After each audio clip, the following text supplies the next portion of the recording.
Hey, it's Tony, and I want to welcome you to day 21 of 30 of my Build Your MLM Biz Challenge. And yesterday I was kind of talking about mindset and just how important it is to have the proper mindset when trying to build a online marketing or network marketing business. And today I kind of wanted to discuss a little bit about not comparing yourself to others. This is actually a post that my mentor and business partner, Michelle Pesco-Solido, made earlier today. She had gotten an email from someone, and this individual just recently got started in My Elite System Pro, and I guess he's been looking at other people that recently signed up that might have been having more success than him, and he was following the steps and going through all the motions, and he was just questioning why this other person's level of success seemed a lot higher than the success that he was experiencing, or lack of success, better said. And I kind of really related to that video because the thing about our industry is we hear a lot of success stories. Oftentimes we hear, the rags to riches stories. What you don't hear about is a lot of the behind the scenes, and I kind of touched on this briefly yesterday.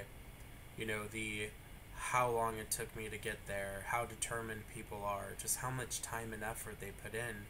And on the outside, to a beginner or to someone new, it can seem very very simplified, very easy. Like success can be reached overnight, and oftentimes it seems that way because that's part of marketing. I mean, what would you rather hear? What story or what ad are you going to click on? Would you click on an ad that said, learn how a broke, struggling mom now makes more money than most doctors, and she discovered a secret and did it in 5 days? Would you click on that ad, or would you click on an ad that said, learn how that same broke at home mom struggled for 12 months and then finally had success, and she was up 14 hours a day, and this is how she did it? Which one are you more likely to click on? You're more likely to click on the first one, right? And the reason that you do that is because we as humans, we're trained to want it now. We are impatient. And I personally, I raise my hand. I'm definitely, one of the most impatient people that I know. Patience is not my virtue. And it's both good and bad, because it's not one of my virtues. I'm very just dead set on always constantly just going for things. I'm always like, I want it now, I want it now, I want it now. And oftentimes that part of myself, that's what drives me to keep going. And I have my moments. I mean, believe me, anybody that knows me on a personal level, especially people that I mastermind with, they know I'm very real and open when it comes to my frustrations. My lack of success, the success that I envision here, what I want to see on paper, what I want to see in my bank account.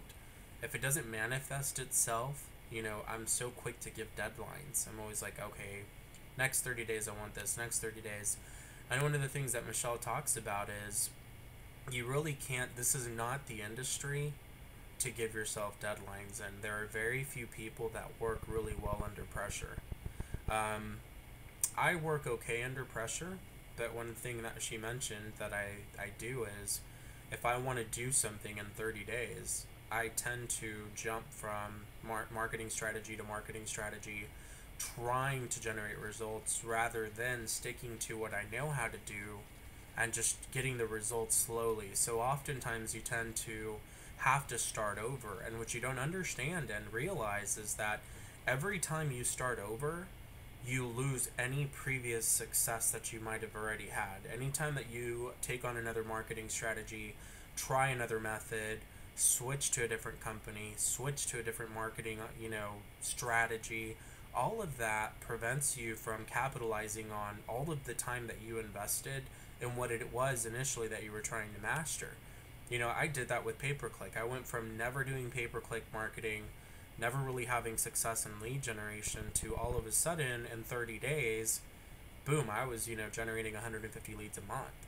And I was on the leaderboards, and it happened so quickly that I had to turn my marketing off because I couldn't catch up to my leads. I just got overwhelmed. I went from 20 leads in a month to 150 and then 200. So that was just kind of some of the issues that I had. But as soon as I mastered that, I was like, okay, well, now I want to take on something else. And that's where I started struggling.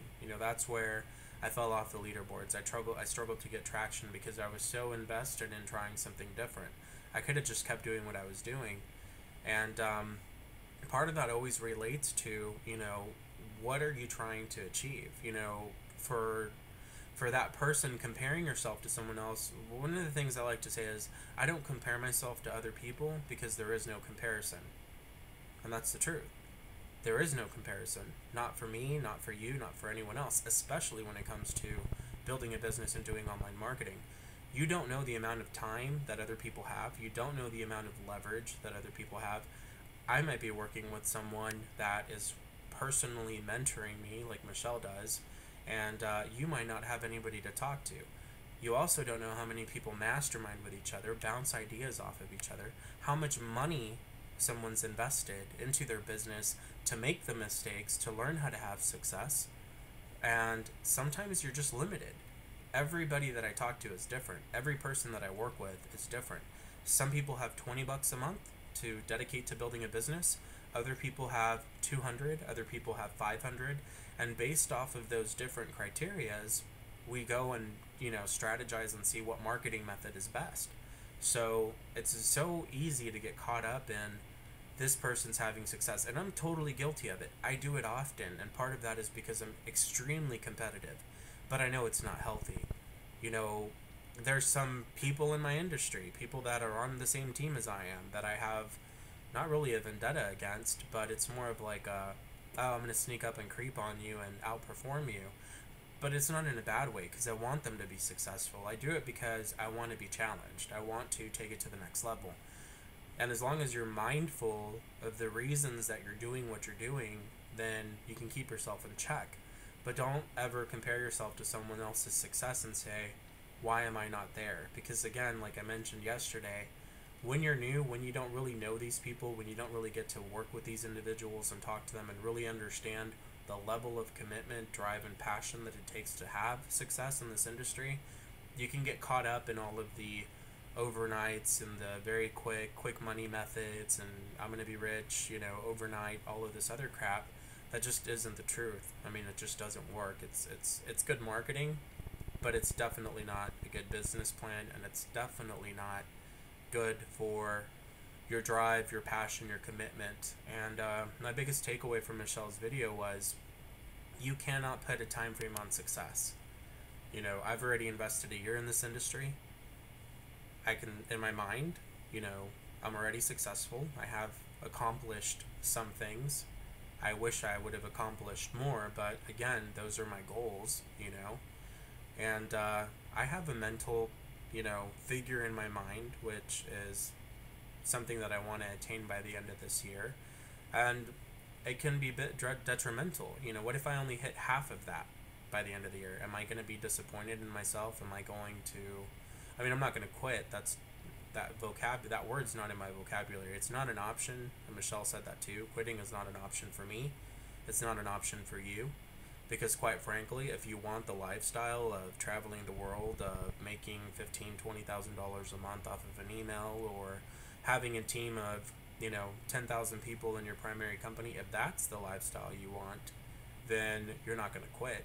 If you kind of want it just a little bit, then probably you will. But if you really want it, and if you understand and you're committed to the fact that this is the industry for you, this is your only way out, and you're committed to that, then you'll stick through it. So those are just kind of some of the things that I wanted to touch on. Again, it's all mindset. I guess the biggest takeaway from this is, don't compare your success or lack of success to someone else's, because you don't know what they're doing behind the scenes. You don't know what strategy they're doing, how much money they're throwing at it, how much time they're throwing at it. You're on your own pace. This is your own race. Nobody else is competing against you. You're competing with yourself. As I mentioned yesterday, at the end of the day, you have yourself to look at in the mirror. And whatever you decide to do or not do in your business is your choice. But you have to be honest with yourself, and you have to commit to, this is the long run. And again, this is the only way. So if you're committed to that, then keep following through, and people will support you. So I hope you enjoyed this message. Subscribe if you haven't already, and I'll see you tomorrow on day number 22. So take care. Thanks for checking this out.